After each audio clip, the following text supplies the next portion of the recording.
remember the wiring diagram? Okay.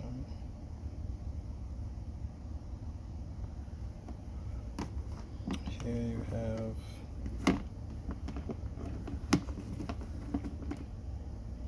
this one going like that.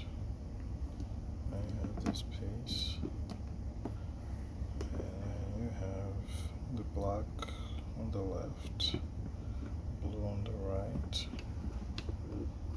black on the left, red on the right, black on the left, red on the right. Then here you have this, and this is also, it's a gray, I think. Let's see.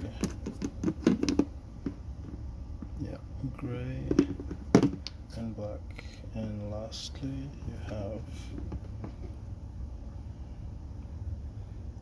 blue.